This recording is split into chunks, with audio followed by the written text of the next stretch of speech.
"Your son," she whispered. "He says it's urgent." My heart skipped. Hunter rarely called these days, let alone with anything urgent. I took the phone with my trembling hand. "Mom," he said casually, as if we'd spoken just yesterday. "By the way, I'm getting married tomorrow. Oh, and your house and car. Sold. Later." There was a soft beeping behind me from the machines, but I only heard the blood thundering in my ears. The room tilted slightly. "I'm sorry," I said slowly. "What did you say?" He huffed like I was wasting his time. "The house. The one in your name." "Yeah. Handled it. We needed the money for the new place. And anyway, the car's gone too. I signed what I needed to." My mouth fell open. I wasn't even supposed to be taking calls yet. I was still groggy from the knee replacement surgery 2 days ago. But the nurse had handed me the phone saying my son claimed it was urgent. Oh, it was urgent, all right. Hunter kept talking, his voice so detached it could have belonged to a stranger. "Don't freak out. You weren't going to drive again anyway, and the house just sat there. It's better this way. Don't make it a whole thing." I didn't respond. I couldn't. A wave of dizzying SS hit me so hard I nearly vomited. And then I laughed. I couldn't help it. The nurse poked her head in, alarmed, probably thinking I was stroking out. I waved her off. Hunter paused. "What's so funny?" I smiled into the phone, voice rasping like gravel. "You really think you sold my house?" Silence. "What?" he snapped. "You think you got it all figured out?" I whispered, still smiling, heart pounding. "But you didn't read the fine print, baby." I hung up. The phone slipped from my fingers and landed on the thin hospital blanket. My hand trembled. But it wasn't from weakness. I wasn't laughing anymore. I was shaking with fury. He had waited until I was at my weakest. Still recovering from surgery. Still uncertain if I'd even walk properly again.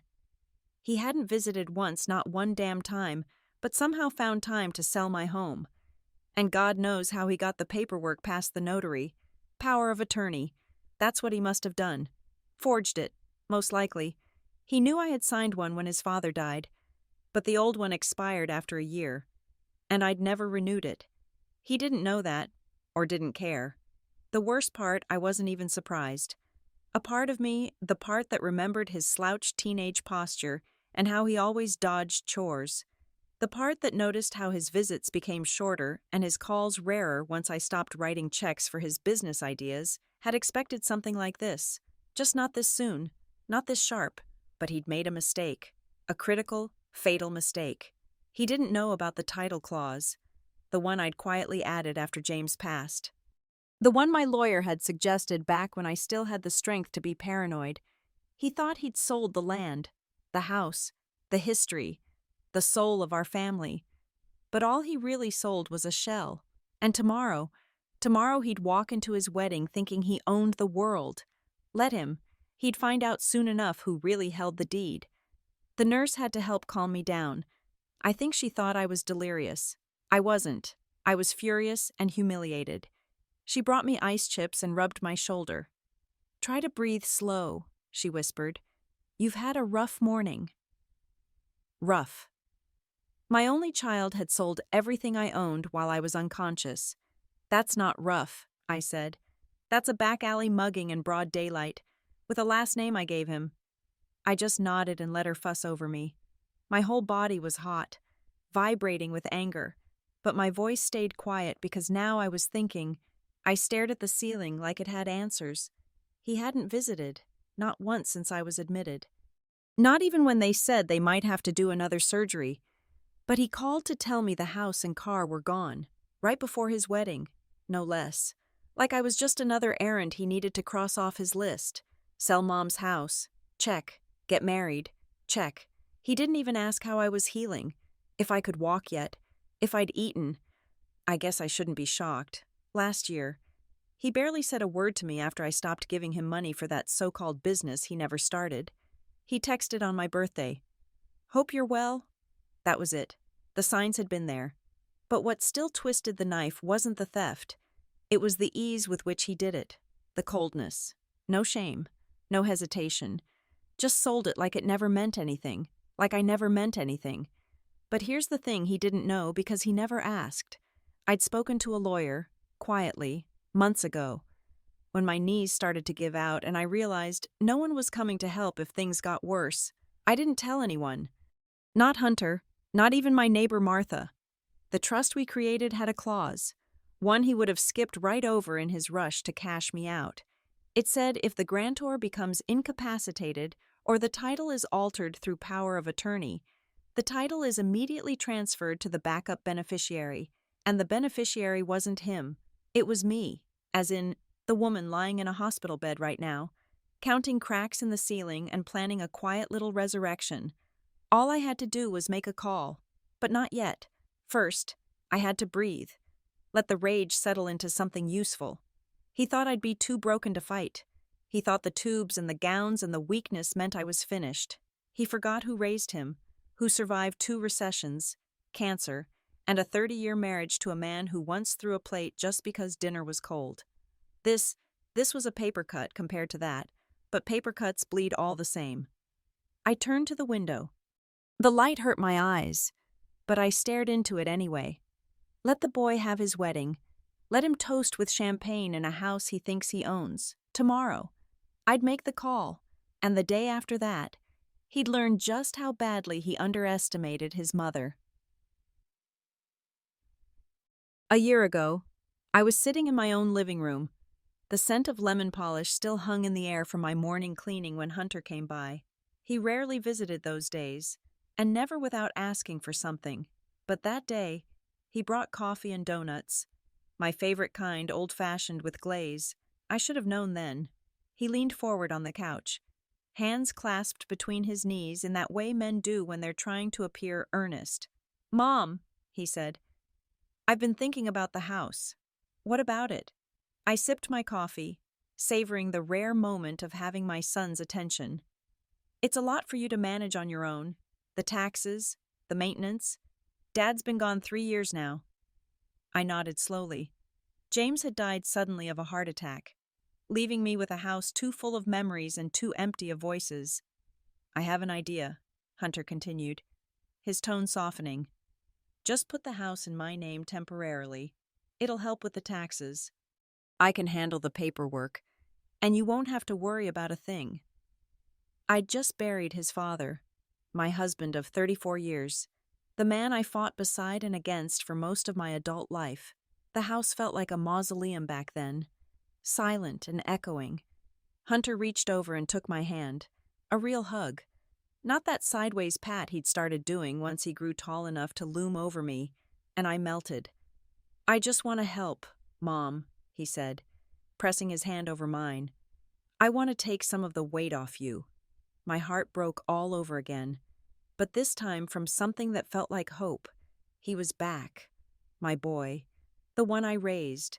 The one who used to leave wildflowers on my pillow when he was 10. Who cried when his father yelled. Who held my hand during chemo 7 years ago. I didn't see the fangs in that hug until much later, because what he really wanted, what he was banking on, was my loneliness, my exhaustion, the part of me that wanted so badly to believe he'd changed. I signed the temporary deed transfer that week, only I didn't stop there. Something about the way he rushed it, the way he said, "No need to get a lawyer involved," that itch behind my ear didn't stop. So I did get a lawyer involved, quietly. Jefferson Morris was an old colleague of James's, a small, precise man with reading glasses perpetually perched on the end of his nose. He didn't waste words, and he didn't sugarcoat things. I liked that about him. "What happens?" I asked him. "If he tries to make this permanent?" Jefferson, bless his blunt little heart, didn't sugarcoat a thing. "He can't. Not if we set up the trust the right way. You stay the primary owner, and we write in a clause that snaps everything back to you if anything shady happens. Want me to do it?" "Yes," I said. "Do it." I felt a little ridiculous back then, like I was preparing for war against my own blood. But now, I realize I wasn't being paranoid. I was seeing clearly for the first time in years. Because when people show you they're willing to exploit you once, it's not a question of if they'll do it again. It's when, And my when had just arrived. Martha had warned me too. Martha Green had lived next door for 20 years, a widow herself. Though she'd lost her Albert to cancer long before I lost James, we'd become closer after James died, sharing meals, watching British murder mysteries together, occasionally traveling to the coast for weekend getaways. "Don't be a fool, Loretta," she'd said one evening as we sat on her porch, sipping iced tea spiked with just a touch of bourbon. "Make sure there's a backup deed," I remember laughing, brushing her off. "It's just a temporary name change for taxes." Martha had narrowed her eyes the way only old friends can. "No such thing. If it's in his name, even halfway, it's a door. One day, he might decide to close it on you." I remember her tone, calm, but dead serious. So I listened. That day, after she left, I called Jefferson Morris back, asked him what a backup deed was, had him walk me through it step by step. I followed every detail. Now, lying here in this hospital gown with a bruise blooming on my wrist from the IV, I closed my eyes and rewound the moment. That hug in my living room, the warmth of Hunter's breath against my cheek as he embraced me. He smelled like James used to when he got off the tractor, sweat and wind, and the kind of weariness that came from trying. But it wasn't real. It was theater, a performance, just like the wedding I imagine he's planning. Big smile, rented tux, a ring he probably bought with the down payment from my stolen house. Well, let him enjoy it.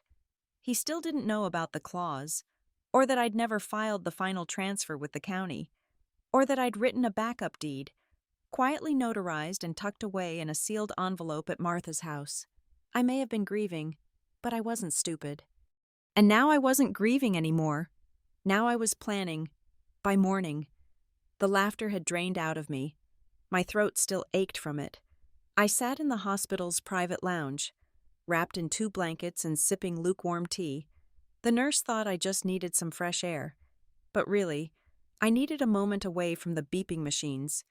From the reminders of my own vulnerability, I dialed the number with trembling fingers. Jefferson Morris answered on the 3rd ring. "Mrs. Dean, wasn't expecting to hear from you today." "It's me," I rasped. "Remember that clause in the trust we created?" He paused. "The one about the trigger title transfer." "Yes," I said, lowering my voice, though no one was around. "That one." I could hear the smile in his voice. "Well, sounds like someone tried something stupid." I closed my eyes. "He sold my house while I was in the hospital, told me yesterday, said it like he was telling me the weather." Jefferson's voice hardened. "That's attempted fraud. And it's not going to hold. The clause overrides any transfer if it was done under a forged or expired power of attorney, and if it was sold already, the title is now in dispute. No clean deed can be transferred." "So he's in for a surprise," I whispered. "Oh, a big one." Jefferson chuckled. "Especially if they try to move in or finance anything further, everything's about to freeze." I took a deep breath. My ribs hurt a little from the effort, but I felt a sliver of something I hadn't felt in weeks. Power. Not revenge, not yet, just power. "I want to do this the right way," I told him. "No screaming, no public scenes, just quiet, smart, clean." "That's the best way," he said. "We'll initiate a quiet title action and begin documentation. Do you want me to contact the title office, or wait until you're discharged?" "I'll go in person," I said. "I want to sign it myself." He hesitated. "You're still recovering." "I'll sign it," I said, my voice firmer than it had been in months. Another pause, then a respectful, "Yes, ma'am." I hung up and leaned back. The tea was bitter and weak, but I drank it anyway. Outside the window, I could see the parking lot stretching toward the horizon. Somewhere out there, Hunter was probably picking up his tux or laughing with his fiancée about floral arrangements. He had no idea what was coming. He thought he'd already won, that I was tucked away, powerless, a problem solved. But I'd built this life brick by brick, with sweat and grocery coupons, and 30 years of holding my tongue. I survived James's gambling phase. I paid off the mortgage twice. I even gave Hunter his first down payment once, and he lost it in 6 months on a foolproof business venture selling custom phone cases. And now he thought he could sell the roof over my head, like it was some old pair of shoes in the garage. I didn't need to scream. I didn't even need to tell him. All I had to do was turn the lock. He didn't know was there, and let the trap quietly close. The hospital courtyard smelled like lavender and something sterile. I sat under a tree in a borrowed wheelchair, wrapped in my old cardigan that Martha had dropped off for me. The sun felt too warm on my face. Everything felt too loud, too bright. But in my mind, I was quiet. Because now I was thinking about the day Martha leaned across my kitchen table 2 years ago and said, "Loretta, make sure you record any conversations about money or property, just in case." I remember laughing it off then too. "He's my son, not a con man." Martha hadn't laughed back. The worst betrayals come from those who know exactly where your heart lives. So I'd listened again. When Hunter first brought up the deed, I recorded our conversation. I said it was just for clarity, just so we both remembered the details. He'd laughed and said, "Sure, go ahead." That recording was now on a flash drive in Jefferson's file, labeled with the date and timestamp. Hunter said, "Just put it in my name for a little while," he said. "I'd never do anything without talking to you first," he said. "I just want to make sure you're taken care of." Well, because I prepared, but that didn't mean it didn't hurt. I watched a nurse wheel an elderly man past me. He looked tired but calm. His daughter walked behind him, gently adjusting his blanket. I looked away. I had pictured something like that for me once, a son who'd stand beside me, not behind me with a dagger, but wishes are dangerous things when you mistake them for facts. Still, I had what mattered: a deed, a clause, a friend who warned me, a lawyer who never asked why I didn't trust my son. Just helped me set the locks in place. And now that boy was standing in a house he thought belonged to him, planning a wedding with a view he didn't earn. Let him. I wasn't going to stop him. Not yet. Because some lessons don't land unless they hit you in front of a crowd. That evening, I finally called Jefferson from the hospital bed. Not the front desk phone. Not a nurse's phone. Mine. Martha had dropped it off with a full charger and a kiss on my forehead. We talked for over an hour. He walked me through every step again. Slow, careful, no assumptions. Jefferson had learned to do that with me after James's estate got tangled. I wasn't the type to nod and pretend I understood. I asked questions. I repeated things back. I didn't care if it made me seem slow. I wasn't. "So, let me say it back to you," I told him. "Even if he used a forged or expired power of attorney, the clause we put in overrides it." "Correct," he said, "because the moment he transferred title without your consent, it activated the revocation. You become sole owner again." "And what about the buyer?" "The sale doesn't hold. It's clouded. They'll have to prove they didn't know it was fraudulent, which will be hard, especially if he represented himself as having full authority. And we have the timestamp trust, the backup deed, and the recording of him admitting it was temporary." "Yes, we do." I let that sink in. "You could press charges," he added, "but it's your call. Fraud, elder abuse, forged document filings, all possible." I stared out the window at the lights in the distance. I could imagine Hunter sitting in my living room, feet on the coffee table I bought in 1987, talking to his fiancée about caterers or honeymoon plans. It would be easy to burn it all down, but easy isn't the same as right. "I want to handle this smart," I said softly, "not just get revenge." "I understand. I want peace." There was a pause on the line. Then he said something I'll never forget. "That's even rarer than justice, but we'll aim for both." I smiled at that. First real one in days. We discussed paperwork, who would be served, what needed to be filed first. I told him I wanted to go in person to the title office once I was released. I wanted to see the names shift back under my own eyes. I wanted to feel the weight of the pen in my hand when I signed the papers. After we hung up, I didn't cry. Not like I thought I would. I just lay there, eyes open, watching the moonlight move across the ceiling. There's something freeing about hearing your worst fear spoken out loud and knowing you've already done something about it. Hunter thought he was clever, that he'd stolen something I'd never get back, but all he really did was remind me of who I was before the grief, before the fatigue. I was a woman who planned, who listened, who prepared even when it hurt, and now I was a woman ready to get her house back. A week later, Martha wheeled me into the title office like she was rolling me into battle. My hands were still weak but steady. I'd practiced holding a pen every day since the hospital released me. My body ached from the ride, but I didn't care. I was going to sign those reactivation papers myself, even if I had to do it with my teeth. The woman at the front desk looked up.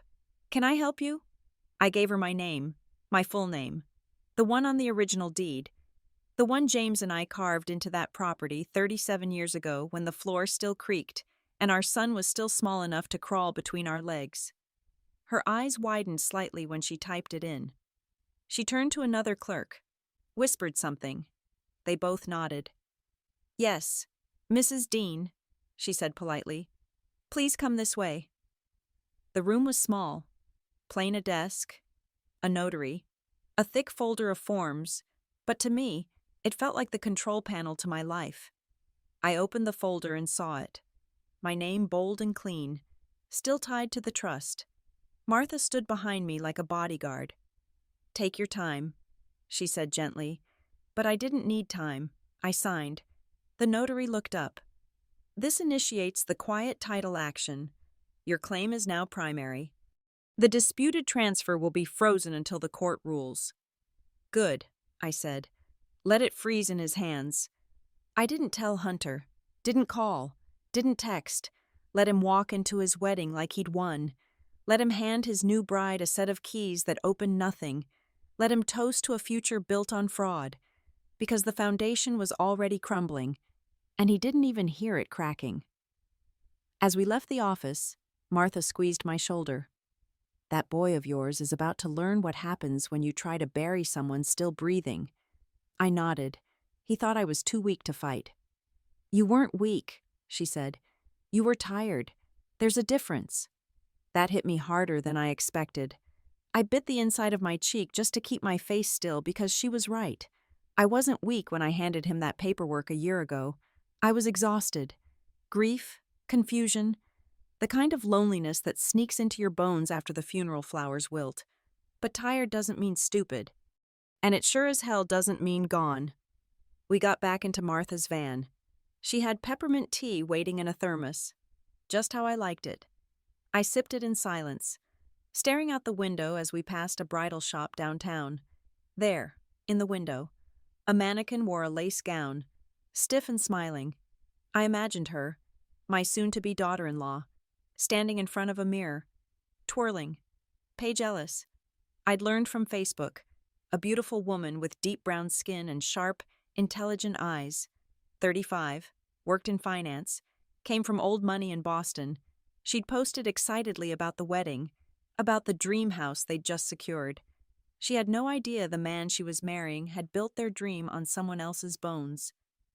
Let her find out the way I did. Alone, stunned, and with the paperwork already filed. That night, I found their wedding photos online. Hunter in a white suit, Paige in a champagne gown that made her skin glow like polished mahogany. The ceremony on a beach at sunset. Exactly the kind of high-end Pinterest perfect affair Hunter had always aspired to. I zoomed in on his face, my son, smiling like a king. No trace of guilt. No shadow of the betrayal he'd orchestrated just days before. I recognized the hollowness in his eyes, though the same emptiness I'd seen growing since he was a teenager. The void no amount of money or things ever seemed to fill. James had it too. Sometimes, that restless hunger, but James had found his way back from it. Hunter kept diving deeper, looking for worth in possessions, in appearances. Part of me, the part that still remembered the weight of him as a newborn in my arms, ached. What had I missed? Where had I failed him? But another part, harder and clearer now, knew this wasn't about my parenting. This was about choices. His choices. I closed the laptop, Tomorrow would come soon enough. 2 days later, I was back in Martha's guest room. One last checkup before they cleared me to leave for good. The nurse had just finished adjusting my bandages when my phone buzzed. Unknown number. I almost let it go to voicemail, but something told me to answer. Hello? The voice on the other end was high, sharp, and shaking. Why are there strangers at our house? I blinked. I'm sorry.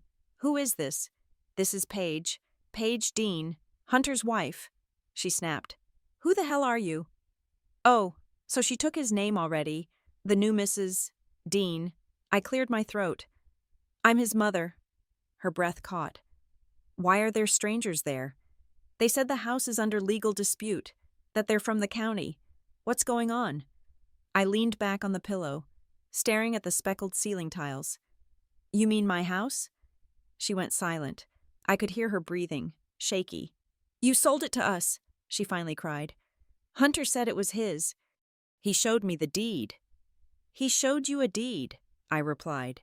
But not the trust, not the clause, not the override documents. He never had legal ownership, at best. He borrowed a title he didn't understand. You can't do this to us, she whispered. You bought air, sweetheart. I said. Hope the cake was good. She started sobbing. It wasn't the quiet, dainty kind you hear in movies. It was raw, ugly, and for a brief second, I almost felt bad. Almost. But then I remembered her voice months ago. The one time we'd met for coffee, the way she laughed when I said I wasn't ready to transfer the car yet. The one that said, maybe it's time you downsized anyway. She knew, maybe not everything, but enough. You should talk to your husband, I said quietly. If you can find him. I hung up. The room was silent again, except for the beep of my heart monitor. I felt a weight lift, not because I'd won, not yet, but because the mask had slipped. She didn't know, not fully. And now? Now she'd start asking questions. He'd have to answer them. I looked over at the window. It was starting to rain. Thin, cold lines sliding down the glass, like the last remnants of pity. He thought he could steal from me and smile in front of God, and guess like it meant nothing. But that boy forgot one simple truth I built the ground he's standing on, and now I turned it to mud. I picked up my phone again, scrolled to the text he'd sent just 2 days earlier. Please don't make this messy. It's already done. I deleted it. Then I opened my notes app, typed out a simple sentence. He sold what he never owned, and now the debt has come due. By the end of the week, they discharged me. Martha pulled up to the curb in her van, wearing her gardening hat and that same knowing smirk she always wore when she had gossip or a shovel. I climbed in slow. The nurse offered a wheelchair, but I refused. My legs were shaky, but they held. That was enough.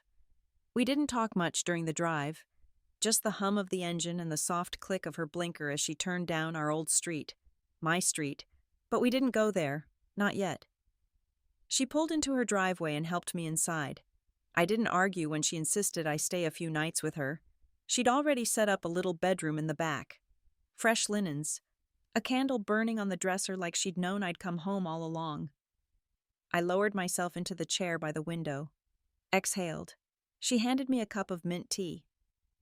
That boy of yours played dirty, she said, sitting across from me, one leg tucked under the other. But you planted your seeds early. I stared out at her small yard, the flower beds blooming in late summer color. I wasn't sure they'd take. Oh, they took, she replied, and now I'll watch him eat the fruit. I smiled. Weak but real. The paperwork was moving.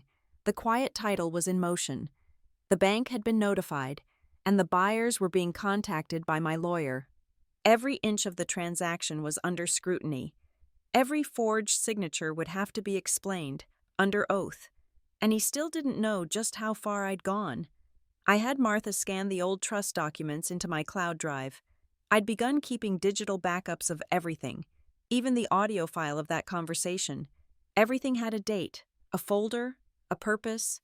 Just in case he tried to slither out of this, he wouldn't, but I wasn't leaving it to chance because he'd already taught me how low he could go. Martha reached over and touched my hand. You're doing this with grace, Loretta. Most people would have gone straight to the news. I shook my head. No, that's noise. I don't want spectacle. I want silence. I want peace. I paused. And I want that house. It's yours, she said. Always was. The thing is, she was right. Even when I doubted myself, even when I felt like maybe I had lost it all deep down, I knew what was mine. That boy forgot. Thought my quiet meant weak.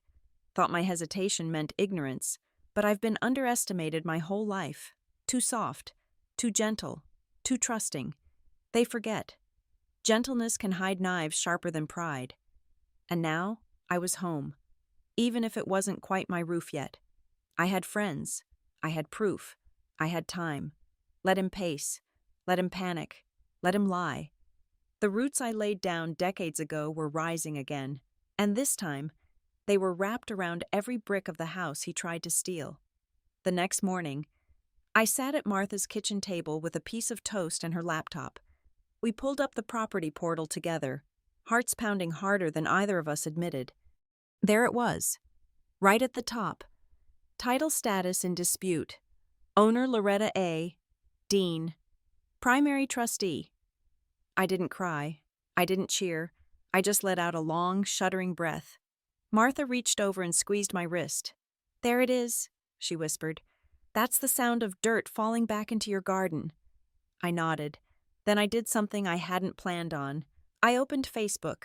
I wasn't friends with Hunter anymore.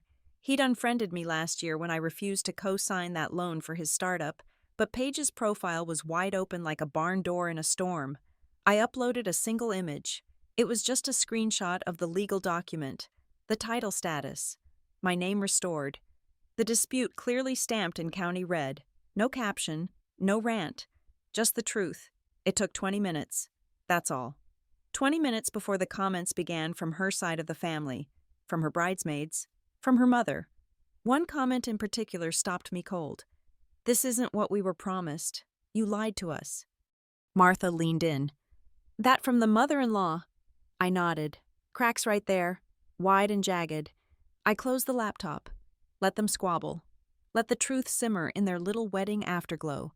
Because no matter what story he told them about how I gifted the house, how I was mentally declining, how I wanted a smaller place, none of it could stand up to legal filings.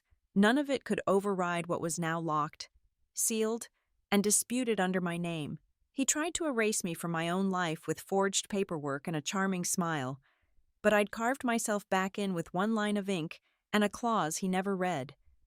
Martha slid a small stack of envelopes across the table. These came for you, bills, notices, a wedding invitation I never RSVP'd to, and one letter from a bank. I opened it slowly, scanning the language. They were flagging a suspicious transaction from the real estate account tied to Hunter. Flagged, frozen, under investigation. I leaned back.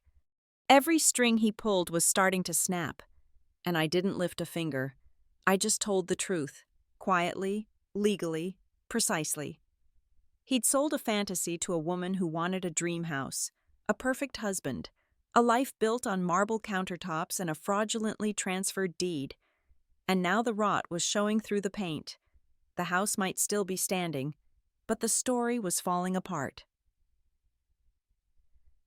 A few days later, Martha and I went to the little coffee shop on Main, the one with the mismatched mugs and dusty plants hanging from the ceiling like old gossip. I stirred honey into my tea while she scrolled through her phone.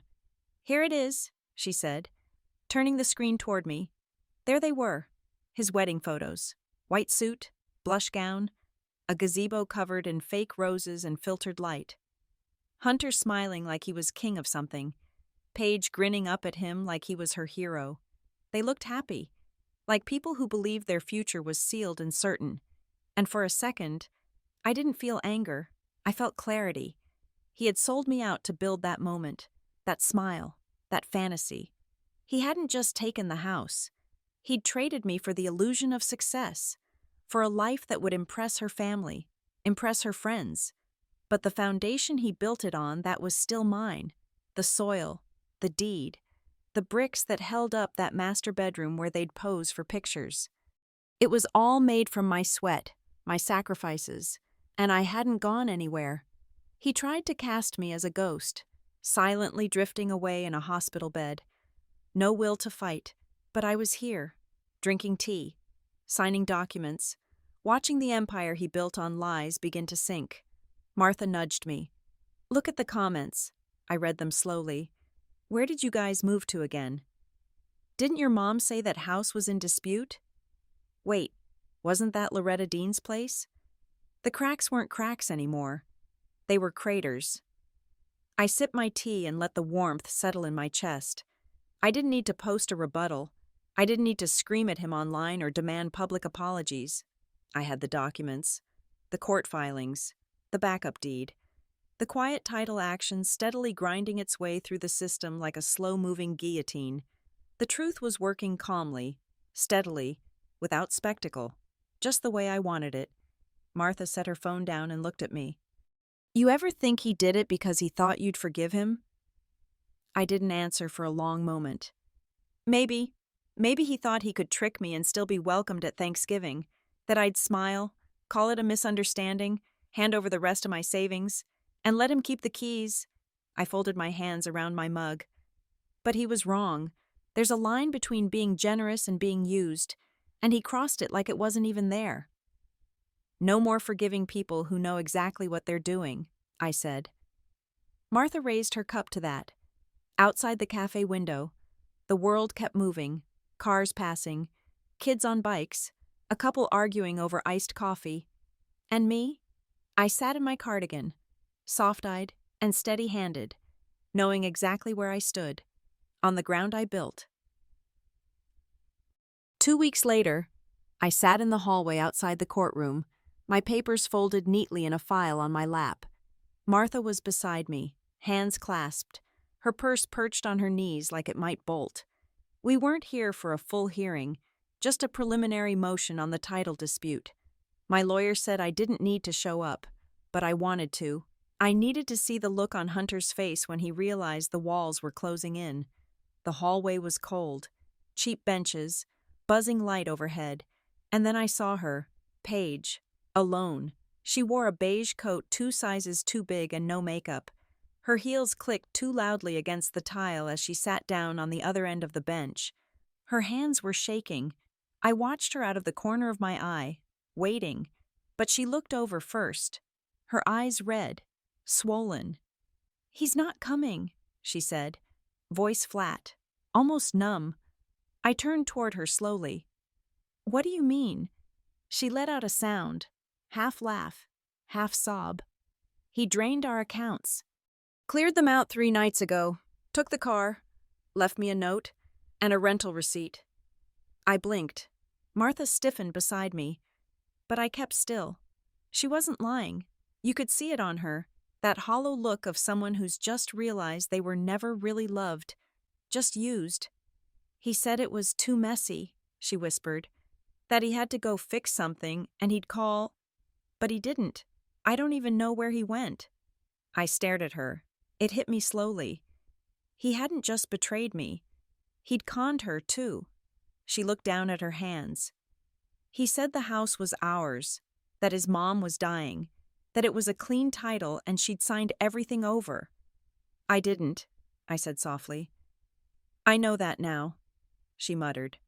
The clerk opened the door just then. "Mrs. Dean."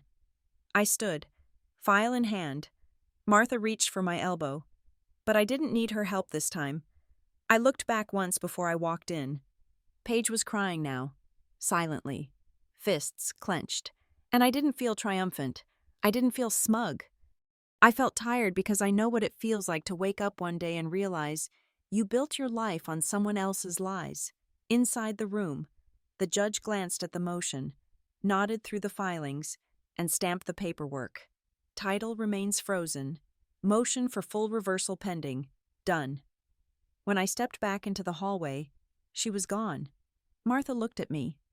"You okay?" I nodded. I thought I'd want to see him here, make him squirm. And now I'm glad he didn't show because men like that don't face you head on. They vanish. They slither. They run when the rope gets too tight. And maybe that's his punishment. Not the court, not the money, but the weight of knowing he couldn't even outwit a woman he left hooked to an IV. Martha nodded, then checked her watch. Time to go home. I thought about that word. Home. Was it Martha's guest room, the house Hunter tried to steal? Some undefined space I hadn't found yet. Yes, I said finally. Home. Wherever that turned out to be. 3 days later, my phone rang while Martha and I were coming out of the pharmacy. I saw Hunter's name flash across the screen. For a moment, I stared at it like it was a stranger, like someone I once knew but couldn't quite place anymore. I answered. Before I could say a word, he screamed into the phone, "You ruined everything." No greeting, no apology, just rage, raw and stupid. I stepped to the side of the building, away from the entrance. The air smelled like hot pavement and dust. I ruined it, I said quietly. You had to make it all messy. You couldn't just let it go. You're not even dying. There it was, the truth stripped bare. I almost laughed. Almost. You sound disappointed, I said. You humiliated me, he snapped. In front of her family, in front of the court. Everyone's talking. Do you know what you've done? I turned the light on, I said, steady as a stone. That's all. I didn't ruin anything. You did. I just let people see it. He went silent. For a moment, all I could hear was wind through the line. I imagined him in some motel room, jaw clenched, broke, alone. Why, I asked, why the house? Why lie to her? Why take everything and still think you'd come out clean? She pressured me, he muttered. Her family expected a certain kind of life. They wanted the house, the ring. I was trying to give her something better. I closed my eyes. You don't give someone something better by stealing from the person who raised you. It was temporary, he snapped. I was going to fix it. No, you weren't, I cut in. You were going to ride it until it broke. And then, what borrow more lie again. Sell what little was left. He didn't respond. I pressed the phone tighter to my ear. You're not angry, I fought back. You're angry I could... That silence again. And then he said something I'll never forget. I wish you just stayed in the hospital. I didn't flinch. I just nodded to myself quietly where no one could see. Goodbye, Hunter, I said. He hung up first. I stood there for a long time after, holding the phone like it might dissolve in my hand. Martha came around the corner. She didn't ask what he said. She just took the bag from my hand and walked beside me to the car. He had no more cards left. No wife, no money, no house, and now no mother, because love, real love, can survive anger. It can even survive disappointment, but it cannot survive disrespect. 3 weeks later, I walked through the front door of my house. My house, it was quiet, eerily so. No laughter, no footsteps, no music, just the low creak of the door and the hum of the old fridge in the kitchen right where I left it. Everything was untouched. The injunction had gone through. The buyers had vacated. Hunter's name scrubbed from every title, every document, every trace of authority. It was like he'd never lived here at all. Martha waited outside, giving me space. She knew this was something I had to do alone. I stepped inside, closed the door behind me, and just stood in the foyer. The air smelled faintly of lavender and dust. One of the curtains had fallen, and there was a small crack in the tile near the dining room. But otherwise, it looked just like it did the day I left in an ambulance. I touched the banister, ran my fingers along the old mahogany rail James refinished back in '92. I walked past the wall with the pencil marks, Hunter's height chart from ages 4 to 11. I'd never had the heart to paint over it. Now I was glad I hadn't. I made my way to the living room and lowered myself into my favorite chair. The cushions sagged just like always, familiar and forgiving. And that's when I felt it, my hands shaking, not from age, but from triumph. Not the noisy, banner-waving kind. Not revenge. Just quiet. Rooted. Earned victory. I looked around at the walls we painted, the photos I never took down, the little details no stranger would notice, the chipped molding by the fireplace, the squeaky third step, the tiny paint fingerprint from Hunter when he was 5. He tried to erase me from this place, tried to cash me out like I was already dead. But here I was, alive, standing and holding the deed in my name. He'd underestimated one thing I don't fold. I bend, I wait, I plan, but I don't break. I pulled out the manila envelope from my bag. My new will. My new executor. My letter to the court reaffirming my capacity. I set it on the kitchen counter like a holy relic because it was proof that I still had say, that I still had a name, that my story didn't end in a hospital bed. I wandered through each room, slow, one step at a time. In the hallway, I found an unopened envelope addressed to the bride and groom, a wedding card, probably from a neighbor. I didn't open it. I just set it aside. Let them come collect their fantasies from the mailbox. Nothing else here belonged to them. And when I reached the back porch, I opened the door wide, stepped outside, and breathed in the air like it was my first real breath in months. Martha was in the garden, pruning her roses. She looked up. I gave her a small nod. "It's done," I said.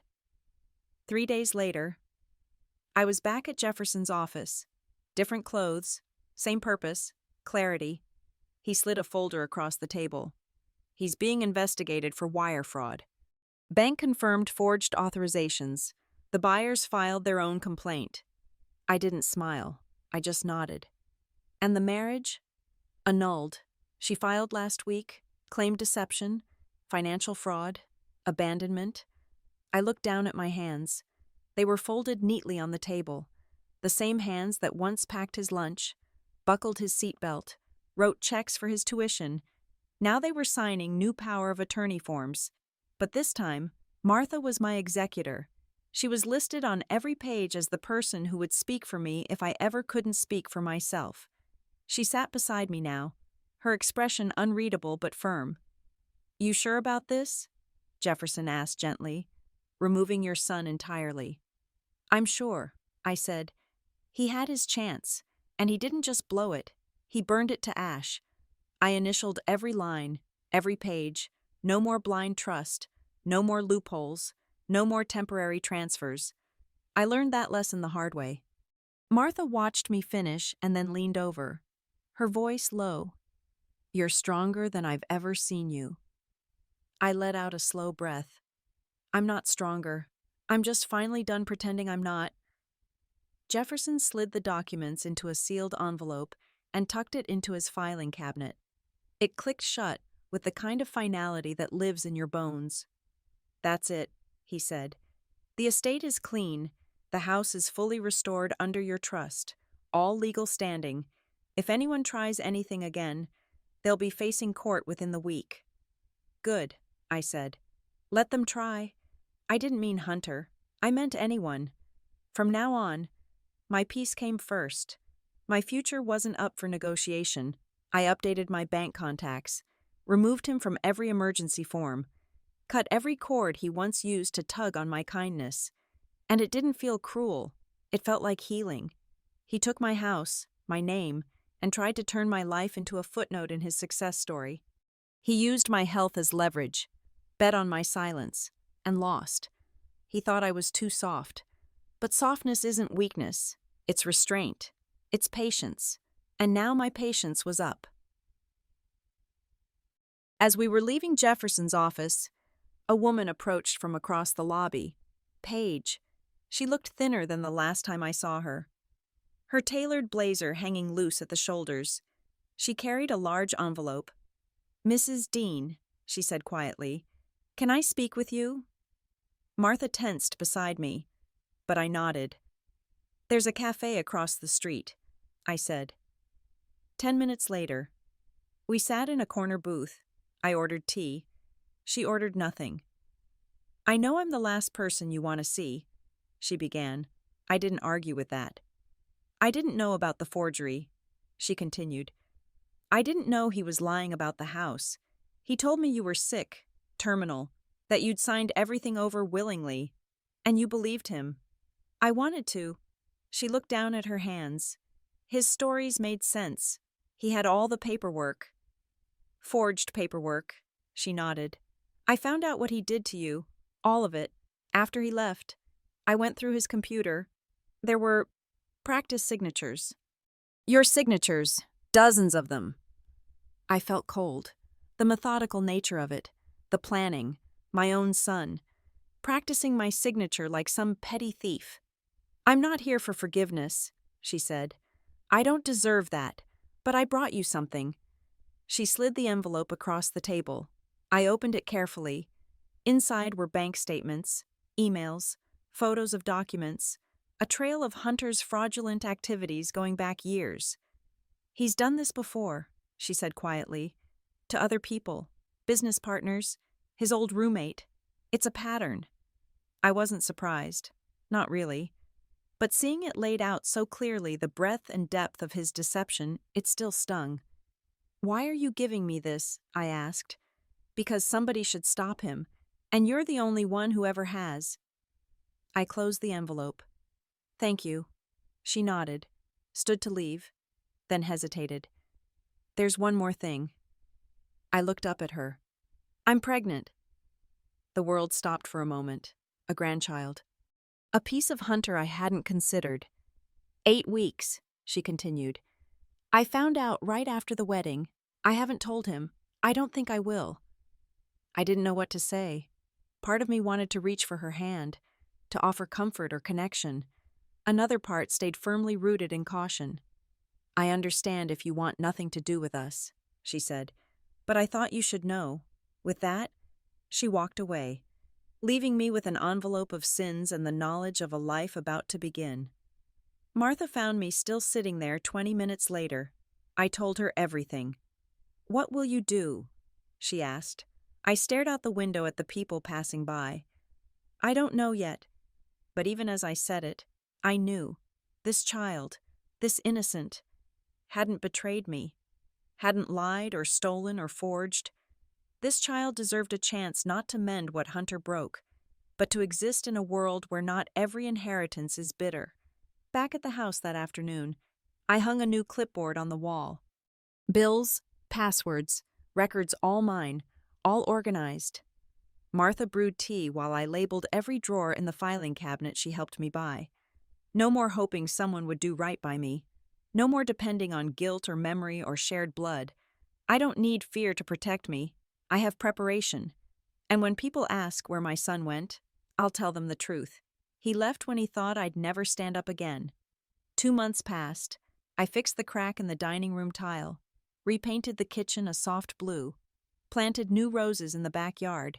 Each small change was like reclaiming a piece of myself. One morning, the doorbell rang. I opened it to find Paige standing there, her pregnancy now showing beneath a loose dress. I had my first ultrasound, she said, holding out a small black and white image. It's a boy. I stared at the fuzzy outline, this tiny person growing in the shadow of so much wreckage. Would you like to come in? I asked. She nodded, stepped inside. We sat in the kitchen. I made tea.